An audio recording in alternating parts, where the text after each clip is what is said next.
Startup Therapy with Sandeep Shroff and Gaurav Rastogi. Welcome to the podcast, everybody. My name is Sandeep Shroff. I'm the founder CEO of My Startup CFO. We maintain books of other startups and help them improve their probability of success a little bit more. This podcast series is about talking about things that most people either don't or are hesitant to talk about. As founders and as entrepreneurs, as startup CEOs, you do know you run into things that you cannot discuss with anybody. There is nobody to advise you on that, or you are too shy to admit them, etc., etc. So what we've done is in this podcast series, we put together a bunch of people. Today we have Kabir from Leen.dev, who have decided and who have agreed to open up and talk of their experience so all of you can benefit from it. So this is the second in a series of podcasts. Today's theme is pivoting with a purpose. As we all know, in evolution, if you don't change and you don't adapt, you don't survive. The DNA change with every birth is called a pivot in the startup world. And if you don't pivot, if you don't change your ideas, no matter how much funding you have, no matter how much strong your idea is, no matter how good the team is, if you don't pivot to adapt, most likely you will not survive. A lot of smart people have said that, and we're going to today delve into the details of that with Kabir. And I also have with me here my friend Gaurav, who's also been through the cycle of pivoting in a few startups. So I'll first hand off to Gaurav and then to Kabir. So take it away, Gaurav. Hi, Sandeep. Hi, everyone. My name is Gaurav, and I'm Sandeep's partner in Startup Therapy. Today, I want to learn about pivoting because what use is doing a startup if you don't have 3 new ideas every day, and all the ideas that were great yesterday are trash today. So I'm keen to learn the art and science of pivoting. Back to Kabir. So Kabir is the founder of Leen.dev. We've known Kabir for a couple of years, and he's had a very interesting journey, more interesting than most entrepreneurs. So I'll leave it for him to tell that to us. Take it away, Kabir. Thanks, Sandeep. Gaurav, really excited to be here. So I'm Kabir. I'm the CEO and co-founder of Leen. I have 2 other co-founders, Akash and Neil. We started this company about 1.5 years ago, but I'll talk a little bit about my history and how I got here. I've been in startups for 15 years now. You could say it's my passion, and luckily my passion is overlapped with my vocation as well in this case. I've spent time in gaming, in ad tech, in B2B SaaS, and now in cybersecurity with what we're doing with Leen. I've worn all sorts of different hats, mostly on the non-technical side. So I've led business development teams, partnerships, customer success, product, and a bunch of others over this journey. And you could say that what I'm doing now has been sort of the dream for a long time. I was building up my experience and learning about a whole bunch of different industries in order to start my own company. So as hard as it is, I'm living the dream. And a little bit about Leen. We are operating in the cybersecurity space. We are building a unified API for security data. So the problem in security is that there are a ton of different products. There are about 10,000 or so that exist today. And you can think of them as all speaking different languages to describe a finite set of things that security teams typically care about. You're talking about laptops within an organization, users, servers, code repos, and so on. And all of these different tools have different languages to describe these things. So what it does is it creates a massive data engineering problem for the industry. So Leen acts as this middleware layer that translates all of this data coming from these thousands of different tools into a common schema. And we serve that over our API to our customers. So we act as, I'd like to describe us as Switzerland for security. We play nice with everyone and try to make things really easy to understand and work with from a data perspective. Data exchange for cybersecurity is exciting, but I understand that's not where you started when you started out. How did you start and how did you end here? Yeah, so what brought us together as a team, I haven't worked with Akash and Neil before this particular company. What brought us together was a common interest in a specific space, which is customer success. So just take a slight step back.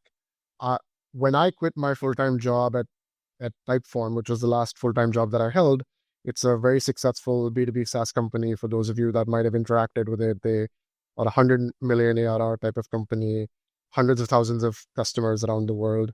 I was leading partnerships there. But I had this feeling that I had to leave my job and start my own journey and do something of my own. So I quit my full-time job in April of 2023, and I wondered what I like to describe as startup wilderness for a while. And that involved both finding an idea and co-founders to start and take that journey on with me. So through San Francisco circles, I met Akash and Neil. I actually met Neil first, and Neil and Akash had already met. And it turns out that all three of us were focused on trying to find something that we could do within the customer success space. Customer success, just to give folks that may not be familiar with that term, because it's very often conflated with customer support, is the post-sales process that happens largely within a lot of SaaS companies. So you have salespeople, of course, that close the deals, and then they hand them off to, sometimes they're called account managers, sometimes they're called customer success managers, who maintain that relationship over time and make sure that the customer is getting the most value from that product as possible. And when it comes time to renewal, you're hopefully growing those contracts and things like that. Now, our hypothesis was that this is a very underserved part of the market. There are thousands of different tools that focus on salespeople, account executives, SDRs, and so on, but very, very few that focus on the job that customer success people do. And they're actually very, very pivotal to the success of SaaS companies. They're the touch point, they're the advocates for the customer. They work very closely with the product team to help them understand what the customer requirements are, help them shape the roadmap, be the first line of defense when things go wrong. So we just put our heads together and we're wondering, hey, why aren't there more SaaS solutions for these particular set of folks within SaaS companies? And also, just to set the context, this is a few months after ChatGPT came out, right? So a lot of people had started to think about AI applications that could be quite vertical specific. And that's how we started to think about this as well. Can we apply AI to make the lives of these customer success folks easier? So the idea that we eventually came up with as a team was a co-pilot for customer success teams. These folks are often measured by how many accounts they're able to manage. So a customer success director or team lead will have some type of ratio. So they'll say, okay, 1 to 10. One of my customer success people will manage, let's say, 10 enterprise accounts. If it's more of an SMB focused company, maybe that ratio is 1 to 100. So our hypothesis was that by applying AI to the job that these folks do, maybe we can shift that ratio. We can make it, instead of 1 to 10, it becomes 1 to 15 or 1 to 20. And then you're getting your dollars going a lot farther within that company. So that was the idea. That was the idea that we started with and we failed with, I would say.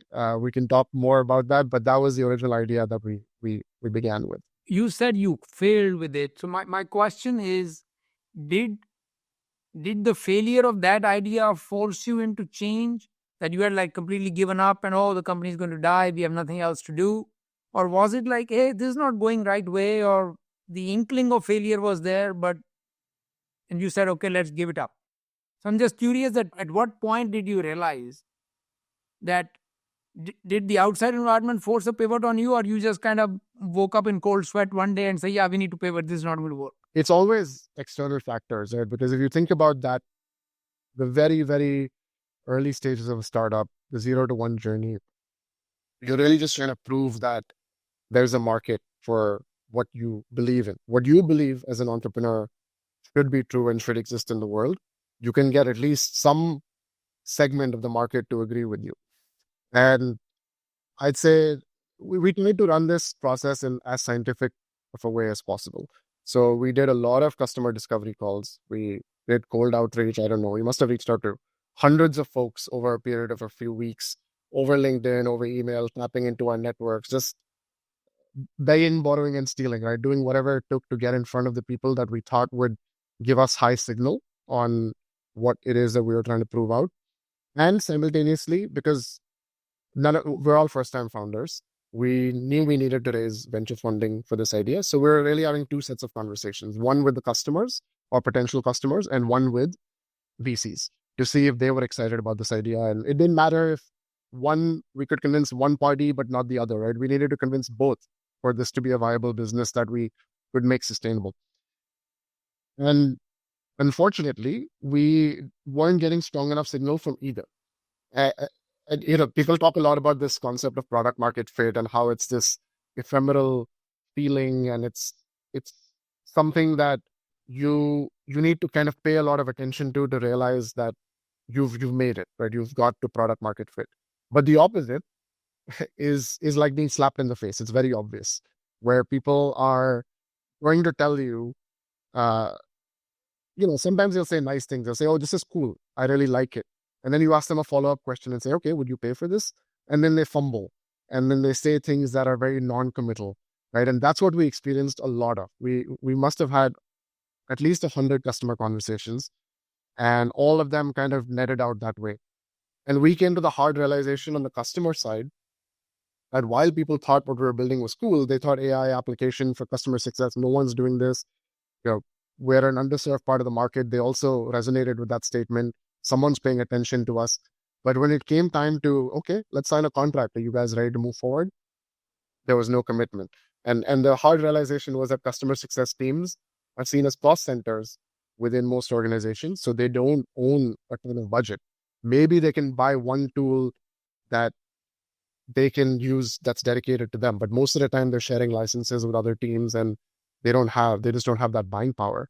And then on the other side, we were talking to these VCs, and VCs got very creative with ways to say no to us. We talked to 100 VCs, no exaggeration, and we got 100 no's. But each one was different in some way, right?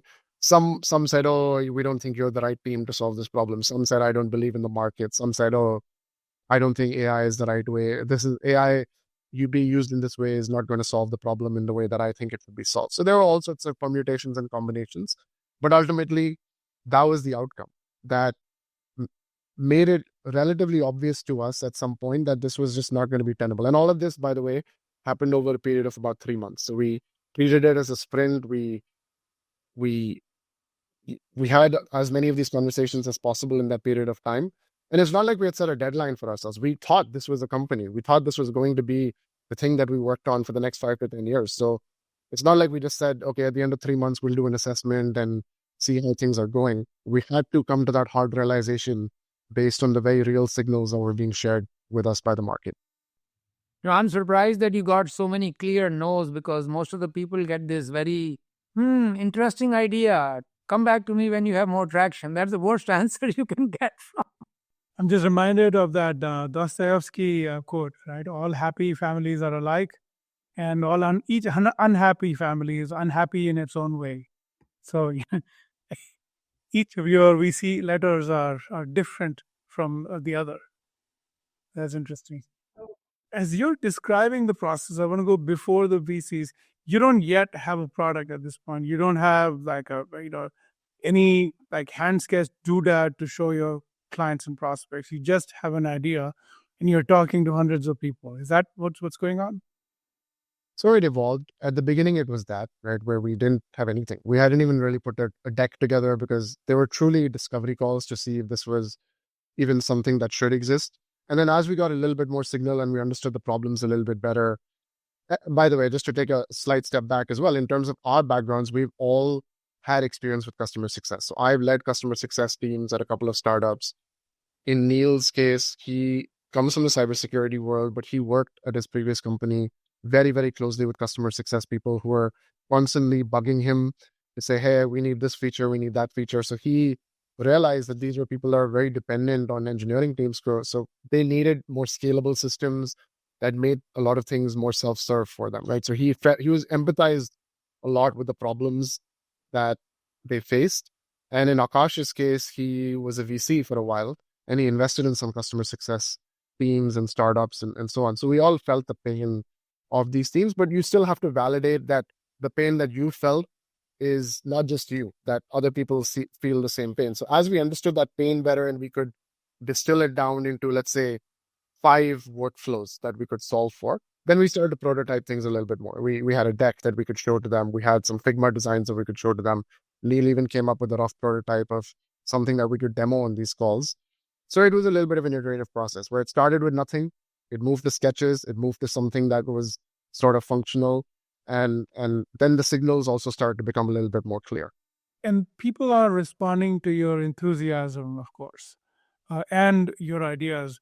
How are you reading their response back? I'm trying to figure out, when you said you received signal, in this case, the signal being a slap in the face, how are you receiving the signal and not misreading it, with a optimistic mindset and say, what they're really trying to say is they want the product, right? So how do you not misread the signal is the question, because you're all deeply in customer success. You're passionate about this idea, and you might just hear an echo of your own passion back. No, that's totally right. And it's not easy, I'd say. So again, I want to delineate between these two segments that we were talking to. With VCs, it's very easy because they're professionals at this. They're professionals at saying no. In fact, there are very few times will they say yes. The average VC will they do 1 to 5% of the deals that they're presented in a year. So they made it abundantly clear when they were not interested. It's harder though for customers because they were actually excited. They wanted to help us. I truly believe that people are inherently supportive, especially in the startup world, of people that are trying to create something new. So distilling that signal was much harder, where people would sort of drag us along unintentionally and say, yes, this sounds interesting, but let me talk to this other person. Okay, now I've talked to this other person, but I need to now talk to these other 3 people. So there were these types of things that kept happening. So at some point, we had to set some realistic expectations around this, right? And we had to start to put parameters around it and say, okay, by this date, if we don't have someone that's even willing to sign a design partner agreement with us, we're not even charging them anything, but we just need, in this case, we needed some access to their data, right? Which in itself can be kind of a hard, heavy lift because we have to go through some procurement process. They have to make sure our company is legit enough to handle this data for them. We weren't even able to get past those barriers. And that's when we had to come to that hard realization. And by the way, we were all also not on the same page at that point, right? I was probably the one of the 3 of us that was clinging on to the idea more and saying, no, if we try this other thing, I think it'll work. Whereas the other 2 were a little bit more convinced that this was not going to work. So even between us, we had to have that alignment as these signals were coming in. It was not that obvious all at the same time. That begs the question, obviously you are receiving signals differently. You are reacting to those signals differently. You put your commercial lives on hold, hoping this idea will work. What keeps you guys together? Like, as in, this is a recipe for a breakup, right? We are all under heavy, stress. We are all not making any salary. And I gather you are the only guy who's married amongst the 3, but still at least one guy's married, the other 2 are not, but still they're under stress. So how do you keep the team together, right? Do you think that was, as a senior guy, was that your responsibility, or everybody was equally? Like, what kept you together? One guy, all of you, and what strategies did you adopt around that? Yeah, I think it's really important when you work with folks, especially that you haven't worked with before. There are certain qualities that you're looking for in your co-founders. And I consider myself very lucky that I found amazing co-founders to work with. There's a certain level of maturity that we all have just from having seen all sorts of things at startups. We have a certain amount of grit and resilience. And yeah, just to put things in context, right, at this point, it was a really hard time for us because, again, as an entrepreneur, when you come up with an idea, it's what consumes you. 24 hours a day, 7 days a week. You are just thinking about this thing. You're hanging out with friends and family, and I would find myself, they would say something completely unrelated to what I'm doing, and it would, in my mind, trigger some thoughts about the company and, I should be focusing on this. So you're just connecting the dots related to your company constantly. So facing rejection is like facing rejection of your identity, right? Because this thing has become a part of your identity. You really believe that this is something that should exist in the world. There's a huge amount of energy that you're trying to create around this to make it a reality. So it is an incredibly difficult time to constantly face this rejection. But the way I thought about it, and I can't speak for the other 2, was that I need to anchor to something certain in this time of uncertainty. We're a relatively new team. We haven't worked together. This is a new idea. We're using a new technology that's only been around for a few months, and nothing is really shaping up. So I need to anchor to something. And to me, that something ended up being the team. Because at least as much rejection as we faced in that short period of time, it taught us an incredible amount about each other. You don't need to work together. I would go so far as saying people that work together for years, maybe at a large company, maybe learn the same amount about each other as we might have over a period of 3 or 4 months working really intensely together. We didn't have an office or anything, so we were working out of my conference room in my building in San Francisco, of which we are kicked out constantly because you can only book it for a couple of hours at a time. So even these little things, these figuring out these logistics and doing it all together, it builds a bond. You're in the trenches together.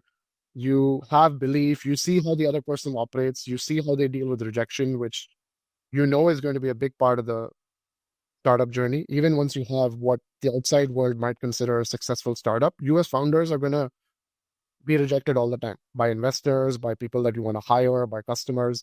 So that taught me a lot about these guys. Of course, we had complementary skill sets as well. So that just gave me the belief that this is the right team to build a company with. Whether it's this idea or another one, we'll figure it out and we'll figure it out together. I wanted to double click on the signal, going back to that again.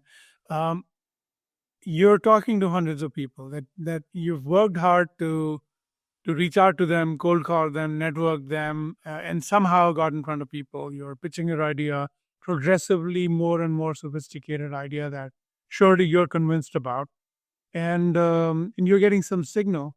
And my question is, how are you accumulating that signal? Are you just keep putting it in your head and then eventually it boils over? Or were you noting it down? And I'm looking for the subtlest of signals. How did you remember that this thing isn't adding up? Yeah, so we used a pretty simple stack, and this is practical advice that hopefully will help other founders at a similar stage as well. We used very simple kind of tools, right? We had Google Meets and we recorded all the meetings there. We also took our own notes. So we use Notion. You can use Notion for free. We weren't paying for any of this, or maybe Google Workspace, which is just a few bucks per month. And in Notion, we would go in and we would put in our notes after every meeting, the key takeaways and things like that. So when we were having our internal meeting to assess the signal, we could refer to these notes. Sometimes notes are not perfect, so then you could go back and listen to transcripts as well and just see, what were the themes, because memory is imperfect. So are these AI note takers, by the way, but they're better than your memory on average. So I would recommend that you at least use a free version of Zoom has their own, and there are a bunch of others. So that was a very simple stack that we used to make sure that we weren't entirely reliant on our memory and our biases weren't creeping in. If one of us believed something happened, we could always go back and refer to the recordings and notes to make sure that was actually what happened. So when you say you were, Gaurav's question was, how are you accumulating signals? So did you have like a rubric? You said, okay, I need 5 positive points, or these are the things that have to be true to the extent of 70%, 80% before I decide this is the product we're going after. So what was that? Walk me through a little bit more specifics and mechanics of that. So I would describe this as an inverted funnel. So you start broad, and what I mean by broad is on 2 fronts. You start broad within the segment that you want to target, and you go after a variety of different people. So we were not discriminating initially in terms of who we talked to, as long as they were customer success people. So to get even more tangible, we talked to team leads, so directors of customer success, but we also talked to customer success managers. We talked to VPs of sales as well, because sometimes they own the customer success function. And also the questions we were asking them were relatively broad, right? We started with, okay, just tell me what keeps you up at night, right? What are the 3 top problems? And then once they told us, we would dive into the details of that and ask them to tell us about their day-to-day. Okay, tell us, how have you tried to solve this problem, and so on. And then after you had 5, 10 sort of interviews like that, you had some themes that aligned with what you believe to be true. And then you got more specific, right? You got to the second layer of that pyramid, where we were targeting more specific personas. For example, we realized that while it is good to understand the problems that customer success managers, who are the ICs, face, they were not the decision makers. They had no buying power. So we needed to focus our efforts on the team leads, the directors, or the VPs of customer success. So the next 10 reviews were focused on those folks. And then we focused on the 2 or 3 problems that kept coming up in the first set of calls. So this is how we kind of treated it as an iterative process. And as I said, simultaneously, we are also developing artifacts to show to them, right? Whether it was a presentation, whether it was some type of demo. So typically the way we structured our calls was if it was a half an hour call, we would spend the first 15 minutes asking them relatively open-ended questions, just so we are not biasing their opinion. And in the last 15 minutes, it was a little bit more pointed, where we would present our idea to them and get their feedback. So this is kind of how, as scientific of a method as you can use early on, is what we tried to implement. More scientific than I've ever heard of for startup. Yeah, I was going to say that most of the startups I run into, including those that I've participated in myself, tend to eat rejection as their last meal before death. But here you are eating rejection for breakfast. Before you have any money, you've not burnt anything, you haven't built a product, you're out there having rejection for breakfast. I think this is incredible, because most other people, the problem that you're describing, right? The fact that the pain signal is being received from a party that does not have access to money. And so even if you're convinced and they're convinced, there's no check. This is a hard kind of rejection, because initially the signals are very strong. You get the meetings. You always get the meetings. You always get confirmation. And then you get the runaround. I remember meeting one company 29 times. And it would always be 29 to one company, yeah. So we showed them the product. Guy says, this is amazing. You guys should come back next quarter. We go next quarter. Oh, this other fellow should see it. Other guy, show the other guy. 29 visits down to San Mateo. And obviously no purchase. And in hindsight, this should have been pretty obvious that, they were just impressed with the demo. They just didn't have the money or the interest. What you did was really interesting, because you found out early. That's very impressive. Now, did you mean to do this, or this is the unfortunate truth of what actually happened? I think if I had been left to my own devices and I was doing this alone, I probably would have suffered through this learning for longer before I came to the realization that we did as a team in 3 months or 3.5 months. So I have to give a lot of credit to Neil in particular, who at some point just said, guys, this is not working, right? We've been at this, we've had all these conversations. There is no contract in front of us, right? And that is the hard truth. That is the lifeblood, ultimately, of any startup. Are you making tangible progress? And I think if you're confused about the signal, anchor on this, right? Have you received a contract? Even if it's just a design partner agreement that someone has put pen to paper to say, I'm committing to working with you, and there's some skin in the game, right? It doesn't have to be dollars, because that's fine. You're not optimizing for dollars so early on. You're optimizing for commitment. And in our case, that commitment was, will you hook up your SaaS tools to our platform, like your Notion, your Gmail, your Salesforce, so we can start to pull some data and start to automate some tasks for you? When that wasn't even happening, it was, well, to Neil, it was obvious, not so much to me, because I still believed, we can change a couple of things around and it'll work. And he said, guys, this is just not, people are not committing. There's something's not adding up here. And we've tried iterating the product. We've tried going after different segments. None of the permutations are working. Maybe we should stop. And that's a really hard thing to even say, because it's not like you can say, okay, let's stop today. But guess what? We have this other thing we can move on to right away. So there's this continuity. There was no continuity. It was going to be... But if you stop, there is nothing else. Then there's a void. Yeah, absolutely. There's a void. And it's really hard to look into that void and essentially kill that part of your identity that you believe should have existed for these 3 months. And I've been through this myself. I've had a couple of failed startups before. It's very interesting you say that, because it's somewhat of PTSD For me, it happened, a couple decades ago. But killing your baby is so difficult because you don't have another baby. Now, what will I do? Tomorrow, if I shut this idea, what will I do?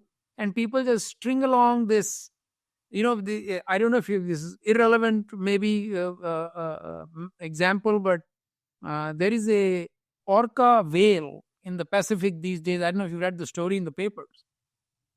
This mother orca has given birth to a baby, and the baby has died. And for the last 15 days, this mother has been carrying on her nose the baby and keeping it afloat. And the baby is a 300-pound dead body. And she's just not willing to give up. And in fact, other mothers around that mother orca are helping her out. Whales are a very social being, but I was now you already say it, and I read that. It reminds me of my own thing. So we carried on for an idea for too long. In fact, long enough that we even raised money and tried to make it through and didn't. All right. It's very difficult to stare into the void and then say, okay, now we'll sit in a dark room and some light bulb will go on. But isn't that the lore that this visionary founder, our founding team, has this amazing thing that other people don't see, and they push through and post several near-death experiences, look at them. Isn't that the lore? Maybe the lore, but maybe not the truth.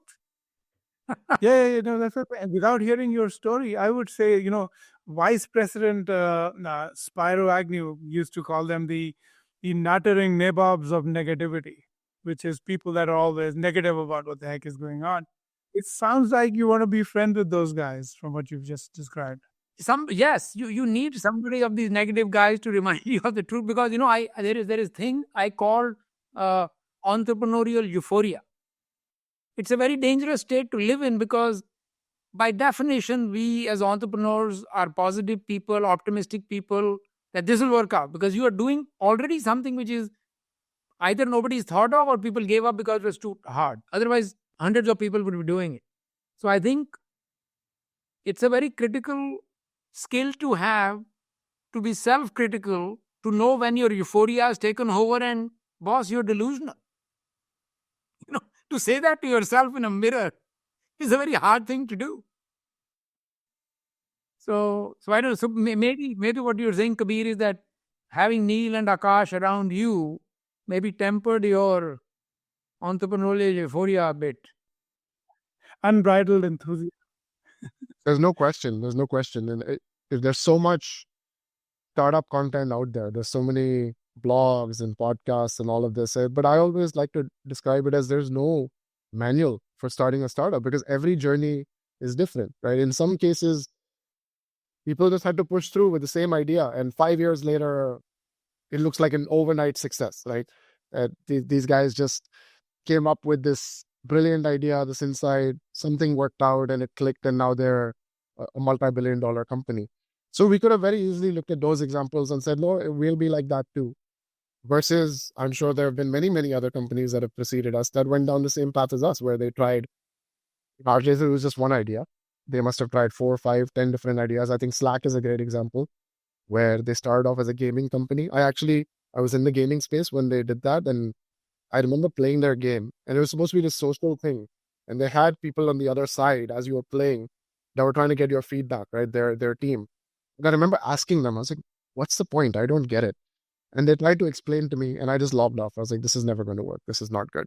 And sure enough, it didn't work, but they came up with something else that was brilliant, and it ended up working. Look at Slack now. I want to freeze frame, Kabir, your team. I want to know exactly the moment of hitting the wall, and when that happened, where were you, what was going on, and at what point did it sink in that this thing is just dead? This is a dead 300-pound orca baby that you're floating around with. Yes, that's quite a visual. But yeah, to take everyone back to that moment, I think it was in that same conference room that I think luckily that day we were not kicked out of. And I think it was Neil that initiated the conversation, right? This was probably a week where we had what seemed to us like promising conversations, where people were saying the right things on the call, but there was no follow-up. And it had been 3.5 months of this.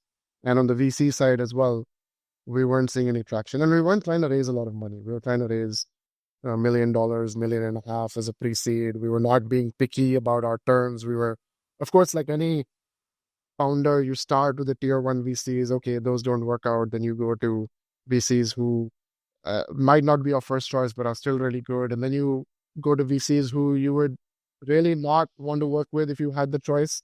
And when all of them reject you, then you know that something is off, right? Something is not working. And so, yeah, I think it was Neil that initiated this conversation where he said, okay, let's just look at the facts, right? We have had this many calls. We've had this many VC conversations.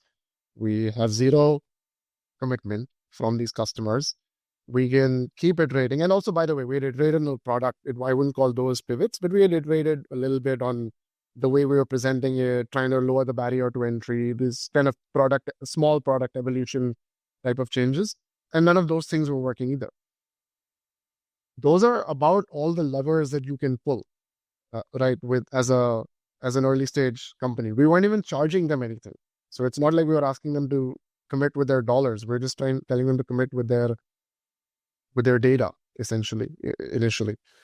And yeah, so he sat us down. We had this conversation. I'm sure, I don't remember exactly how this went, but I'm sure I put up some resistance saying, no, I think there's this other thing we can try within the same segment.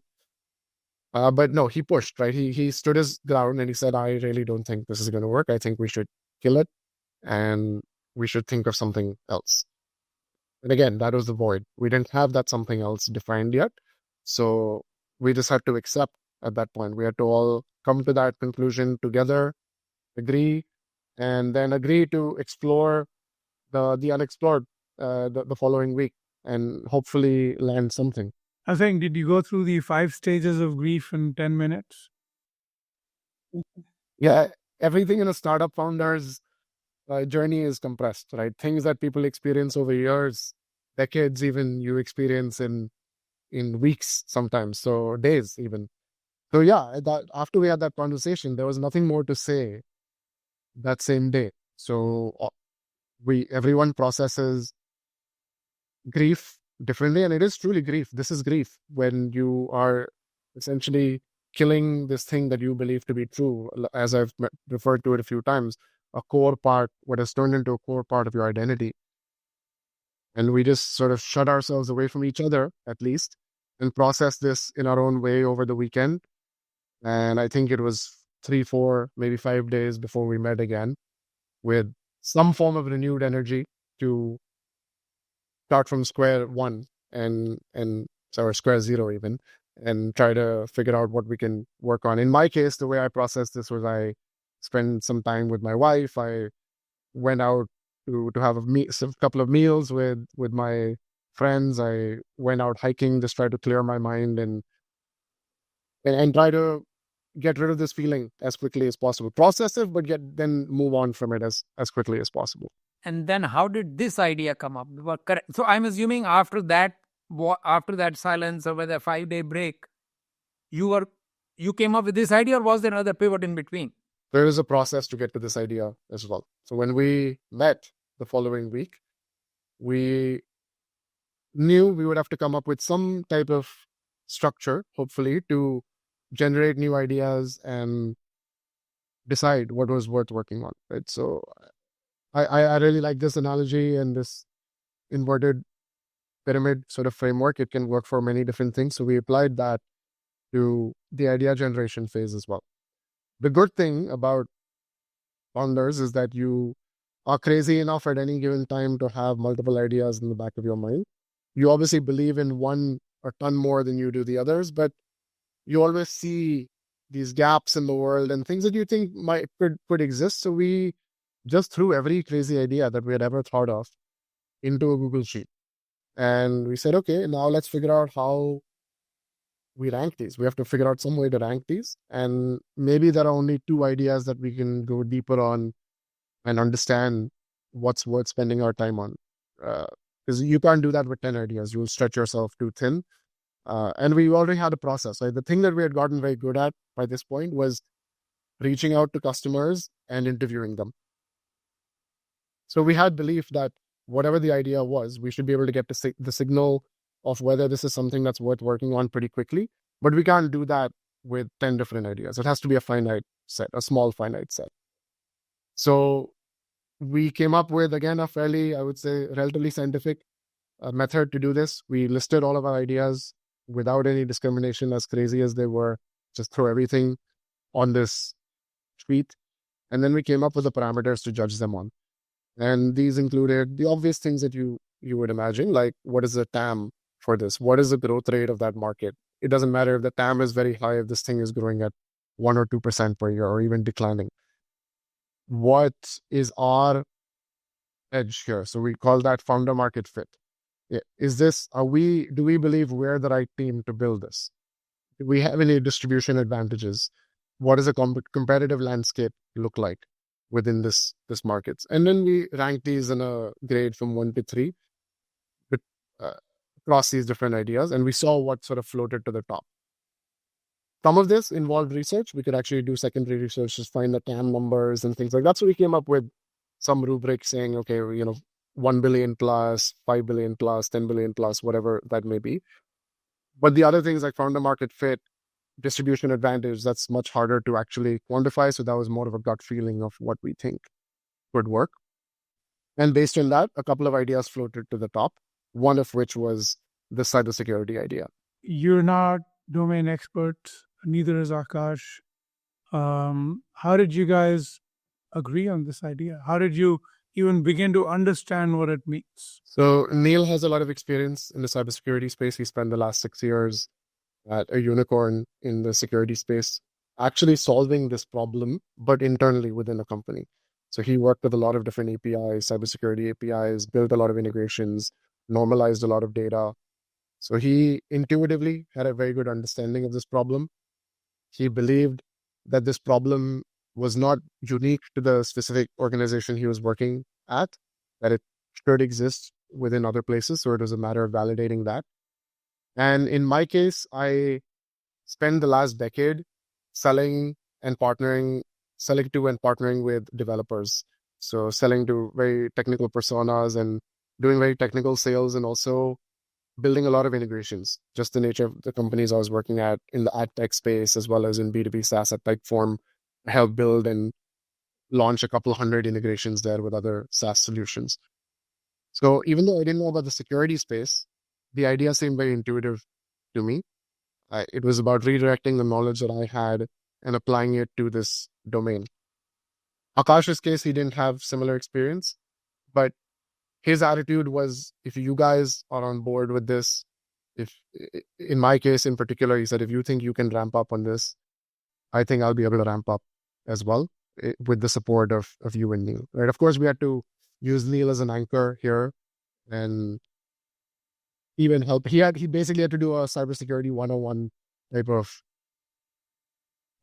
workshop for us, right, to explain the different players in the space and all of that, because both of us knew about it, but it was very cursory knowledge. And that helped us understand it. And then simultaneously, because we believed that this is an idea worth pursuing, we started having customer conversations as well.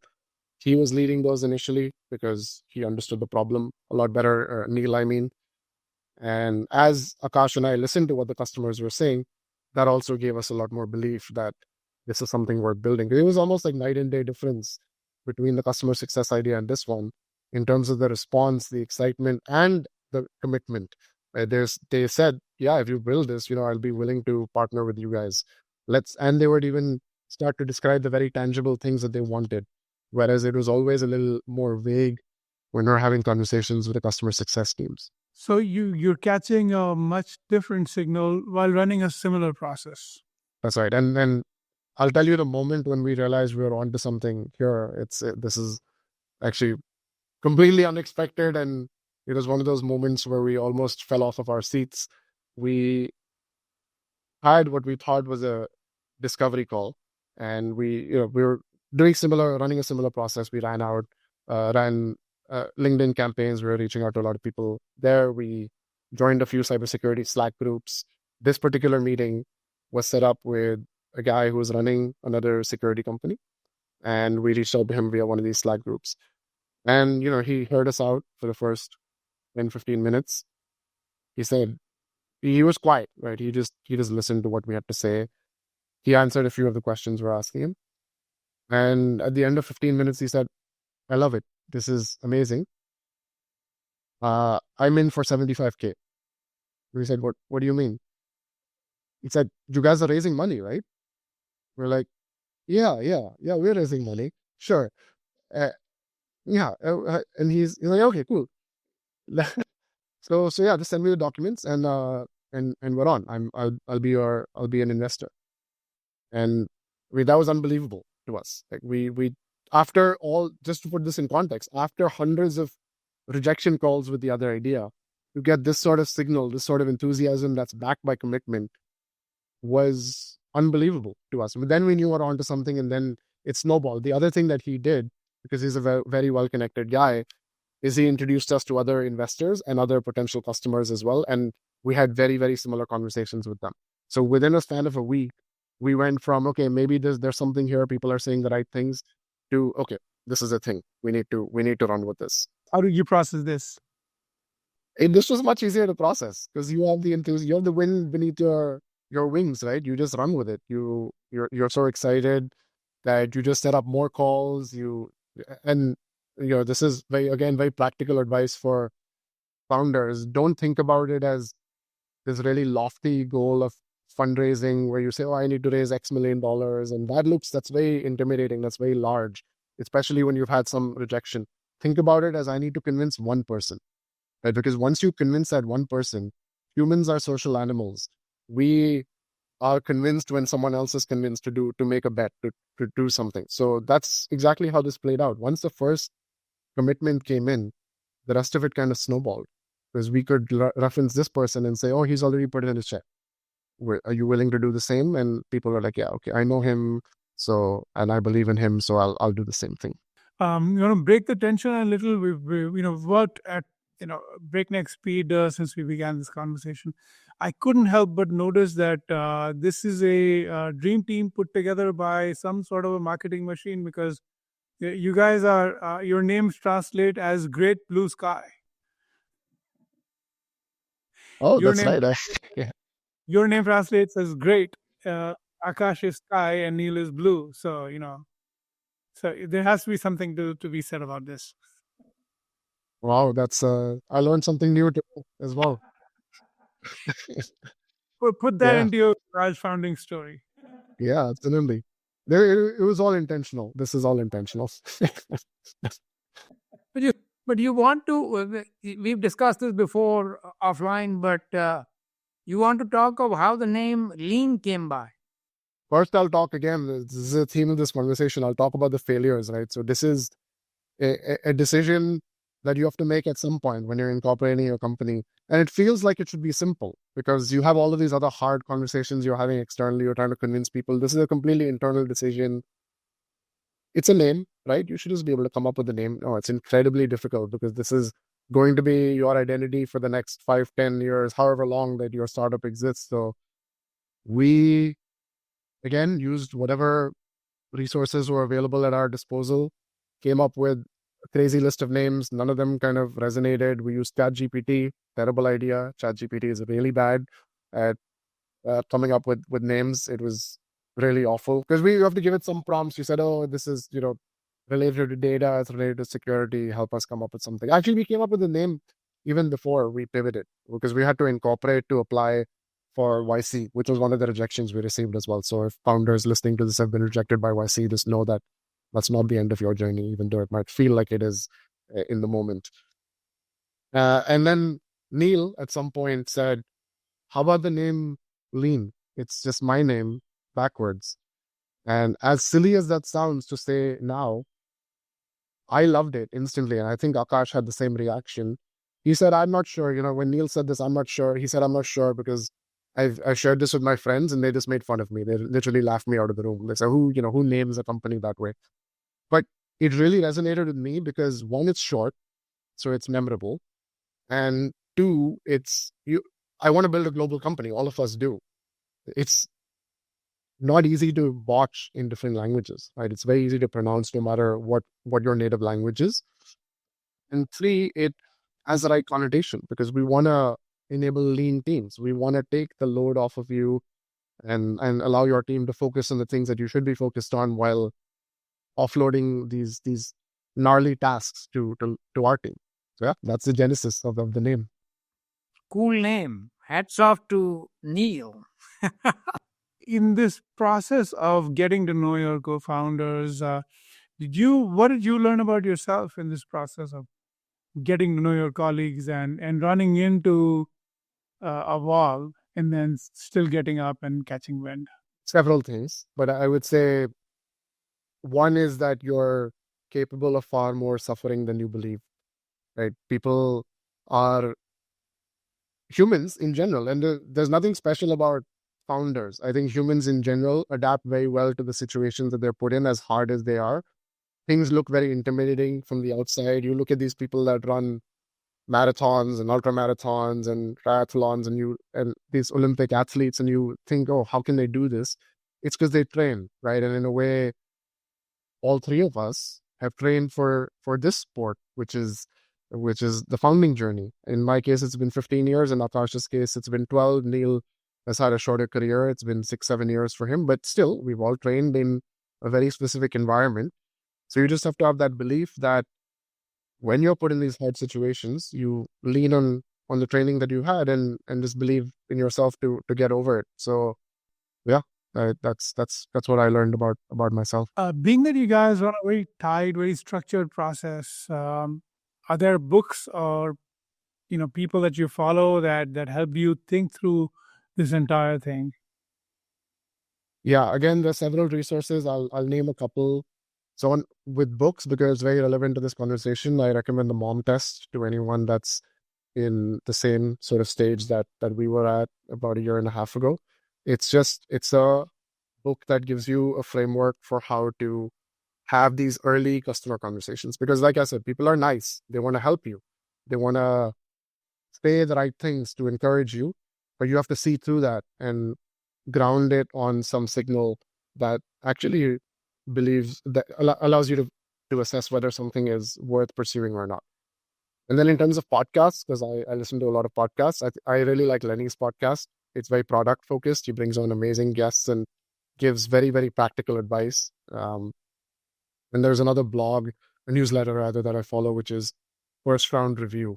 First Round Capital is a very well-known VC firm based in Silicon Valley, but they put out really, really good long-form articles about founders solving very specific problems along their journey. Some are very early stage like us, some are way more mature, but they're always long-form, really good, practical articles that they publish. I think one question we did not go over, which is always a nagging thing, at least in my mind, is how to handle disagreements. Obviously, you suffer together, you bond together better in suffering in some way. But there are not only a technical disagreements that I disagree on this market size or the relevance of the product or whatever, but there are a little bit deeper personality type, fundamental belief in life type disagreements. I'm sure you had a few, and other guys had with you and you had with them. So how did you handle those? Or do you have like a Google Sheet? I'm not making fun of your Google Sheet, but do you have Google Sheet for that also? Or is that's a more gut level thing to how to handle disagreement? It's funny you should mention that because we do. And it's not our Google Sheet. It's actually, I just referred to First Round Review. They have a template for co-founder dating, as they call it, because it really is for the single people out there. If you also happen to be a founder, you'll actually see a lot of parallels between the process of finding your a loved one, your significant other, and the other type of person that you're married to for several years, which is your co-founders. Very, very similar journeys. So First Round Review has this very practical guide. It's 50 questions that you should ask each other and spend a lot of time on together at the very top of your journey. So at least there are no red flags. at that point. And the red flag can be along many different lines. It could be, why are you starting a company, right? Are you doing it for the same reasons? Are you doing it just because you think starting a company is cool? That's fine. There's nothing wrong with that. As long as all of you believe that to be true, that's fine. But if one of you believes that this needs to be a generational company that exists for the next 50 years, and someone else believes that, oh, this is a flash in the pan thing, I'll try it for a year or two. If it works, it works. I hope I can just sell it in a couple of years and that's it. That's a red flag, right? Those are very, very different beliefs, and you're going to have very different attitudes towards building the company. So it helps you overcome at least those barriers in a very short span of time, as long as you're being honest, which in our case, I believe we were. It's not perfect because you can't get all of the information out of that, but it'll teach you enough to know that you're on the same page philosophically to move forward. Also taught us a little bit about how we like to take feedback from each other, from anyone. I mean, it doesn't have to be each other, but how we like to receive feedback and how we process it, and therefore how we would deal with disagreements, right? We have disagreed a lot in this time, but I would say it's never been, there's never been any contempt, right? I think as soon as contempt creeps into any relationship, whether it's professional or personal, it's a death knell. So we've been very conscious of that. We don't scream at each other. We are respectful, but we will disagree vehemently. And this is a good thing about having 3 people as well, is if all else fails, you can always come to a democratic decision. We haven't had to use that very often, but to me, I was looking for reasonable people to work with. People that can apply logic and come to a decision together, rather than being very emotional about decisions that might evoke those emotions. So the comment I was going to make is, some smart guy said, way smarter than me at least, he says, even if you disagree, don't be disagreeable. Right? You have to be respectful to other people. And as you said, these are all smart people. They may just think differently than me, or they may come to a different conclusion based upon the same data. That's fine. You have to have respect for the fact that different people have different life experiences, and hence they come to different conclusions. So I think that's the most important thing, that at least as a founder and co-founder in my companies, I've found that you have that core of respect. Then you don't scream and fight and say, okay, F you, I'm going out of the room and I'll never come back. I don't want to see you again. And I think in that entrepreneurial zeal, I'm so much in love with my idea that I can't see anybody opposing it or anybody doing anything differently. I think we tend to forget that. And for some reason, I think, not some reason, but a lot of people encourage for founders to be unreasonable because, like Steve Jobs or somebody said, only unreasonable people change the world, reasonable people don't. And I think some people wear that unreasonableness on their sleeve as a mark of their being an entrepreneur, and they're unreasonable in every respect. I think with people around you, you can't be unreasonable. You can be unreasonable in your expectations, in your amount of hard work you put in, etc., etc. But I think people forget that you still in the end have to be nice to cohabit the same space with others. And but it's good, that, by the way, we will put up a link below is somewhere, this video to that 50 questionnaire that you said. I think that's a very important thing. But I think I've not seen that questionnaire, but for any self-discovery questionnaire, and this is for everybody who's listening, the most important thing is to be truthful. Because if you're not being truthful, you're only fooling yourself. You'll end up marrying the wrong guy or gal, and land up having the wrong co-founder in the company, and you've just postponed the problem, and the negatives will be much larger down the road. So as Kabir said, find it out early enough in the process that if we can't get along, then let's call it quits before we even get further down the road. I think that's very important. But I think some people forget that in their, again, enthusiasm and euphoria to find a co-founder. I'm frustrated. I'm a business guy. I want a technical co-founder. I've looked at 3, 4. Now I'm just going to, take the 6th one, and this is it. We are together and we'll stick it out. Even though there's a personality clash and people do that. Unfortunately. But yeah, I know that like somebody said, be careful of who your co-founders are, because literally you'll spend more time with them than with anybody else, your family, your spouse, children, parents combined. And this co-founder will be on one side consuming that much time in your life, because you'll be working 12, 14, 16 hours a day with them in the office or in some location. So you better get along with these people on a personal level, otherwise it's a very miserable journey. So I will just quickly fire off these questions. There are 6 of them. Kabir, short answers are fine. So few questions for you, Kabir. Pivoting decisions, data-driven or gut-driven? It's a gut-driven. As much as you try to make it data-driven, it's mostly gut-driven. Biggest personal doubt you struggled with during the pivot? Personal doubt. That I'm not creative enough, that I'm not visionary enough when you face rejection. That in my case, that's how I reflected on it. One thing you learned about yourself during these uncertain times?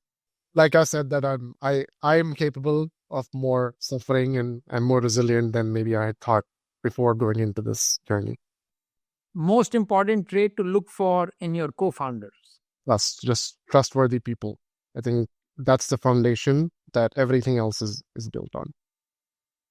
And one takeaway from this conversation for all our listeners, from this conversation, one takeaway, if our listeners had to take away one thing from this, what should they take away? I'd say believe in yourself, but surround yourself with good people that can tell you when that belief is too euphoric. Beautiful. Love it. Love it. Kabir, thanks so much for showing up in this heartfelt and spoken from the heart podcast. We really appreciate, and we wish you all the success in future years of Leen. Thank you so much. Thanks for having me. Nice to have you on this conversation. Good luck.